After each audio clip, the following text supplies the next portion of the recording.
How India-EU Free Trade Agreement important for India? In this session, we will discuss about India-EU Free Trade Agreement. Why in news? India and the European Union finalized a free trade agreement on 27 January 2026. It is called as the mother of all deals. Recently, India and European Union के बीच free trade agreement 27 जनवरी 2026 को finalise किया गया है. It is called as the mother of all deals.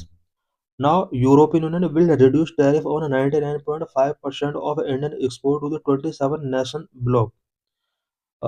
Free trade agreement sign होने के बाद European Union अब India से एक्सपोर्ट किए जाने वाले 99.5% आइटम्स पर टैरिफ रिड्यूस करने वाला है और यूरोपियन यूनियन के 27 नेशंस ब्लॉक के अंदर ये टैरिफ रिड्यूस किए जाएंगे.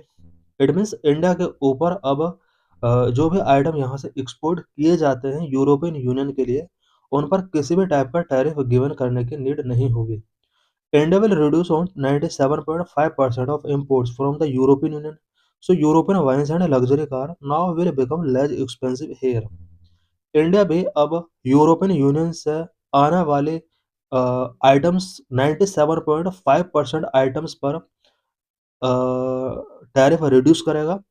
स्पेशली यूरोपियन कंट्री से आने वाले European wine and luxury cars पर इंडिया अब टैरिफ रिड्यूस करेगा जिसका इम्पैक्ट यहाँ पर एक्सपेंसिव चीज़ों पर अब लेज प्राइस हो सकता है इनका. की points about India EU free trade agreement deal. India EU free trade agreement deal talk were first launched in 2007 following several hiccups and pauses. They were resumed in 2022.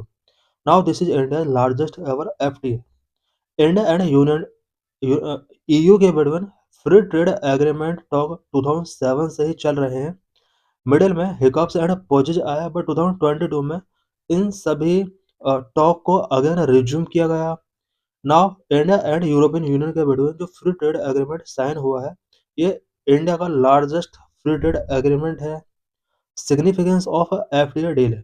अभी जो ये डील हुआ है FTA साइन किया गया है इसका क्या सिग्निफिकेंस है. Number one, facilitated access to the European market for our farmers and small industries. इस डील के बाद Indian farmers and small industries का यूरोपियन मार्केट में एक्सेस इजी हो जाएगा. Number two, create new opportunities in manufacturing. Manufacturing sector के लिए new opportunities इसके थ्रू क्रिएट हो रही हैं. Number three, strengthen cooperation in our service sector. Service sector में कोऑपरेशन को स्ट्रेंथन किया जा सकता है. Number four, partnership would strengthen stability at time of global turmoil. Global turmoil का ये एरा है और इस एरा के ड्यूरिंग इंडिया अपनी स्टेबिलिटी को EU के साथ मिलकर स्ट्रेंथन कर सकता है. Number five, India export item to EU will see duties elimination entirely.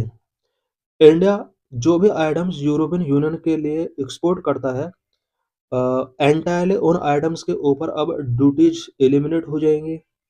Marine product पर लगभग 26% का अभी यूरोपियन यूनियन में इंडिया के एक्सपोर्ट का ड्यूटी लगता है बट अब ये ड्यूटी रिड्यूस हो जाएगी. यहाँ पर बहुत सारे आइटम्स गिवन है जिन पर प्रेजेंट में कितना टैरिफ लगता है अब वो टैरिफ यहाँ पर जीरो हो जाएगा. केमिकल्स पर 12.8% प्रेजेंट में टैरिफ लगता है बट ये भी अब एलिमिनेट हो जाएगा.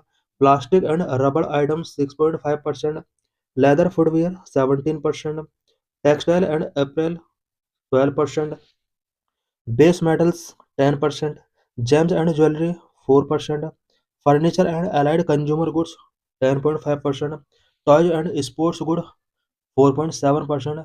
ये सभी टैरिफ इस FTA डील के बाद एलिमिनेट हो जाएंगे. How has the relationship between India and the EU evolved over the year? Over the year, India and European Union के बीच relationship कैसे evolve हुए? India and the European Union have a long and multifaceted relationship. EU is India's third largest trading partner. European Union India का third largest trading partner है. Major events of evolution of the relationship. Number, early 1990s. Relation between both began to strengthen in the 1990s when India began its process of economic liberalization and the European Union began to expand its membership. India और European Union के between relationship 1990s के decade में strengthen होना शुरू होते हैं। ये एक ऐसा डिकेड था जहां इंडिया में इकोनॉमिक लिबरलाइजेशन प्रोसेस स्टार्ट हुआ, वहीं यूरोपियन यूनियन अपने मेंबरशिप को एक्सपेंड कर रहा था। Number of corporation agreement 1994। In 1994, both established a cooperation agreement which served as the basis for their strategic partnership. 1994 में इंडिया एंड यूरोपियन यूनियन के between corporation agreement establish किया गया। ये कॉपरेशन एग्रीमेंट आने वाले स्ट्रेटेजिक पार्टनरशिप के लिए base बनता है। Number 3, first India EU summit 2000। The first India EU summit held in 2000 marked a watershed in the evolution of the relationship. India and European Union के बिटवीन फर्स्ट समिट 2000 में conduct किया जाता है और यहाँ से दोनों के बिटवीन रिलेशनशिप में एक एवोल्यूशन आता है। Number 4, joint action plan 2005। In 2005 the European Union and India sign a joint action plan which further strengthened their cooperation in areas including trade, investment, education and research. 2005 में India and European Union के between joint action plan sign किया जाता है, जिसके through trade, investment, education and research में दोनों के between cooperation को स्ट्रेंथ किया जाता है। Number 5, renewed dialogue between India and the European Union in 2017। In 2017, both launched a new dialogue on foreign policy, defense, and security, which has helped to further deepen their cooperation. 2017 में दोनों countries के between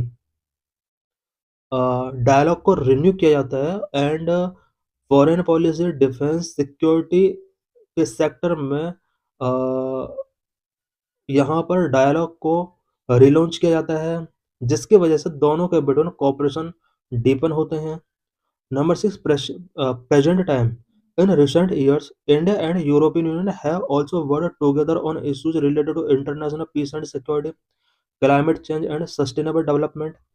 Recent years में India and European Union ने कुछ important international issues such as international peace and security, climate change and sustainable development से related issues पर एक दूसरे को कोऑपरेट किया है।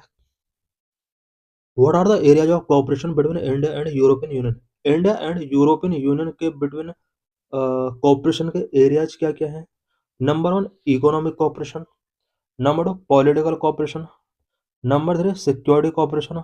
Number 4, research and innovation cooperation. Number 5, cultural and educational exchange. Number 6, multilateral cooperation. Number 1, economic cooperation. Economic cooperation के under हम trade, investment and infrastructure development के बारे में कुछ पॉइंट्स डिस्कस करेंगे। Trade. The European Union is India's third largest trading partner, with bilateral trade totaling over euro 88 billion in 2021. India is also the European Union's 10th largest trading partner. European Union India का third largest trading partner है, जबकि India European union का 10th largest trading partner है। दोनों के between 2021 में bilateral trade euro 88 billion तक रहा है। Investment. The European Union is also a major source of investment for India. Indian multinational company Tata Group has a significant presence in European Union, especially in the countries of France and Italy. European Union India में investment का एक major source रहा है, वहीं India की multinational company Tata group का भी European union में प्रेजेंस है, स्पेशली फ्रांस एंड इटली में टाटा ग्रुप का बहुत ज़्यादा प्रेजेंस है। Infrastructure development. The European Union has supported India's effort to modernize its infrastructure, including through the financing of projects in sectors such as energy and transport. European Union ने India के infrastructure को modernise करने के लिए effort किए हैं, specially energy and transport sector में European Union ने इंडिया को मैसिव फाइनेंस किया है। Number 2, political cooperation.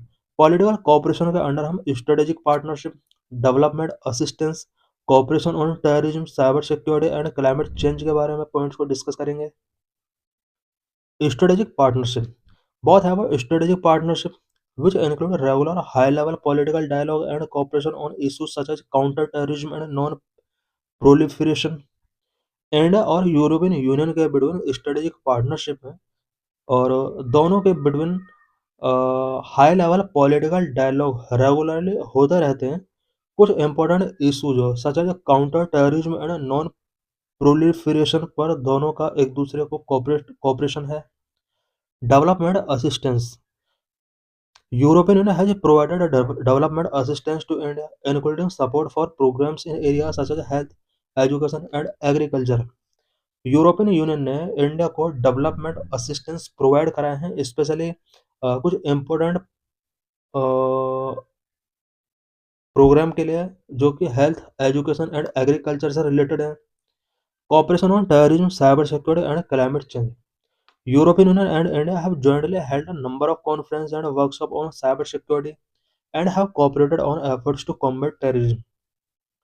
European union और इंडिया दोनों ने साइबर सिक्योरिटी से related various conferences and workshop conduct किए हैं टेररिज्म से कॉम्बैट करने के लिए एक दूसरे को कोऑपरेट किया है। Number 3 cyber cooperation security cooperation. India and European Union have worked together on regional and global security issues, including through the United Nations and other multilateral organizations. India and European union दोनों ने regional and global security issues पर एक together work किया है। United Nations and other multilateral organisations में भी दोनों countries एक दूसरे को कोऑपरेट कर रहे हैं। Number 4 research and innovation. Both have cooperated on scientific research and innovation, including through the EU's Horizon 2020 program. This program supports joint research and innovation projects in areas such as renewable energy, health, and advanced materials. Cultural and educational exchange. India and European Union have a number of cultural and educational exchange programs, including the Erasmus Plus program, which allow Indian students to study in the European Union and vice versa. Number 6 multilateral cooperation. The European Union and India cooperate on various global issues, including climate change, development, and security. The European Union has supported India's effort to gain greater access to the global trade system, including WTO. About European Union. Union of 27 members. The European Union is a political and economic union of 27 member states located primarily in Europe continent. European union Europe continent में located 27 members का एक political and economic union है established by the Maastricht Treaty which came into force on November 1, 1993. European union 1993 में मैस्ट्रिक्ट treaty के साथ establish किया गया था। Main goal of European union to promote cooperation and integration among its member states in order to enhance economic and political stability in Europe. Europe में economic and political stability को enhance करने के लिए member countries के between cooperation and integration को promote करने के लिए यूरोपियन यूनियन एस्टेब्लिश किया गया था। The European union has its own currency the euro which is used by 19 of the member state. European Union has a single market where goods, services, and capital can move freely. Genesis and evolution of European Union. European Union का genesis and evolution क्या रहा है? The European Union has its root in the aftermath of World War II, when European leaders sought to promote peace, stability, and prosperity in the continent. European Economic Community 1957 EEC. EEC was established by the Treaty of Rome. It aimed to create a common market among its member states and to promote economic growth and cooperation. European Free Trade Association 1960. It was created to promote free trade and economic integration between certain countries not in EEC. Maastricht Treaty 1993. It transformed the EEC into the European Union and expanded the scope beyond economic integration to include political, social, and security policies. Euro introduced in 1999. Euro was introduced in the 11 countries of commercial and financial transactions only. Treaty of Lisbon 2007. Treaty of Lisbon was signed to make the European Union more democratic, efficient and transparent, and thereby able to tackle global challenges such as climate change, security and sustainable development. Croatia became the 27th European Union member in 2013. 2013 में Croatia 27th member बना EU का. UK voted to leave the European Union in 2016. In a referendum in 2016, 52% of voters in the UK voted for the UK to leave the European Union. The UK left the European Union in 2020. What is the governance structure of the European Union? European Union का governance structure क्या है? To lead the European Union's administration, there are four main decision-making institutions. Number one, European Council. Number two, European Commission. Number three, European Parliament. Number four, Council of the European Union. Number one, European Council. The European Council is made up of the head of the government of the European member states. It set the European Union's overall political direction. European council European Union के political overall political direction को set करता है. Number 2, European commission. The European commission is the executive branch of the European union. European commission European union का executive branch है. Number 3, European parliament. It is the directly elected legislative body of European union. Number 4, Council of the European Union. It is the main decision-making body of the European Union. It represents the interest of the member state and is responsible for adopting legislation and coordinating policy. The work of the above institutions is implemented by other institutions and bodies. Above institutions हमने जो अभी discuss किए हैं, इन सभी institutions का work को other institutions and bodies के द्वारा कॉम्प्लीमेंट किया जाता है, such as court of justice of the European Union, European Central Bank, European Code of Auditors. Number Code of Justice of the European Union. It is the Supreme Court of European Union. It ensures that European Union law is interpreted and applied in the consistent manner across all member states. Number 2, European Central Bank, responsible for keeping prices stable in the euro area and its monetary and exchange rate policy. Number 3, European Code of Auditors, contribute to improving European Union financial management and act as the independent guardian of the financial interest of the European Union citizens.